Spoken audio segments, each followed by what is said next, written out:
Assalamualaikum warahmatullahi wabarakatuh. Perkenalkan, nama saya Sylvia Ikromatin Nafsiyah. Saya mahasiswi UIN Maulana Malik Ibrahim Malang, Fakultas Psikologi kelas Psikologi A. Pada video kali ini saya akan menjelaskan sedikit tentang wawasan Nusantara.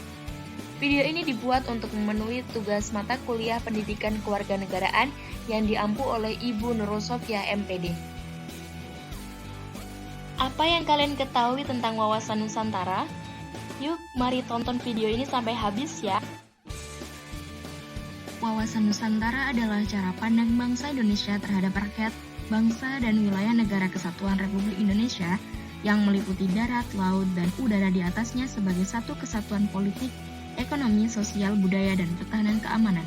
Wawasan nasional itu selanjutnya menjadi pandangan atau visi bangsa dalam menuju tujuan dan cita-cita nasionalnya.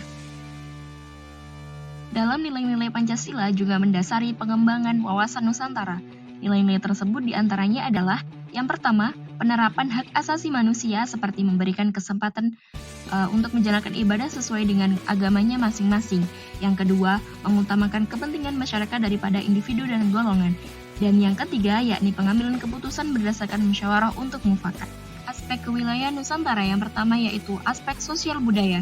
Indonesia terdiri atas ratusan suku bangsa yang masing-masing memiliki adat istiadat, bahasa, agama, dan kepercayaan yang berbeda-beda. Sehingga tata kehidupan nasional yang berhubungan dengan interaksi antar golongan mengandung potensi konflik yang sangat besar mengenai berbagai macam ragam budaya.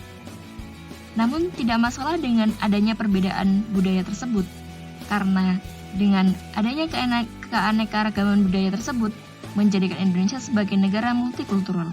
Aspek yang kedua yaitu aspek sejarah. Indonesia diwarnai oleh pengalaman sejarah yang tidak menghendaki terulangnya perpecahan dalam lingkungan bangsa dan negara Indonesia.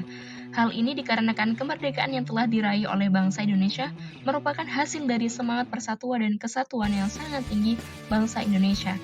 Jadi, semangat ini harus tetap dipertahankan untuk persatuan bangsa dan menjaga wilayah kesatuan Indonesia.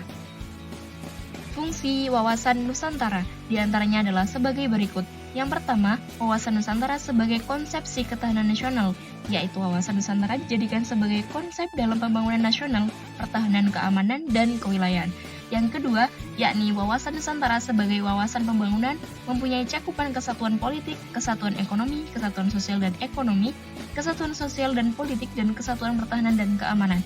Yang ketiga, wawasan Nusantara sebagai wawasan pertahanan dan keamanan negara merupakan pandangan geopolitik Indonesia dalam lingkup tanah air Indonesia sebagai satu kesatuan yang meliputi seluruh wilayah dan segenap kekuatan negara. Yang keempat, yaitu wawasan negara sebagai wawasan kewilayahan sehingga berfungsi dalam pembatasan negara agar tidak terjadi sengketa dengan negara tetangga.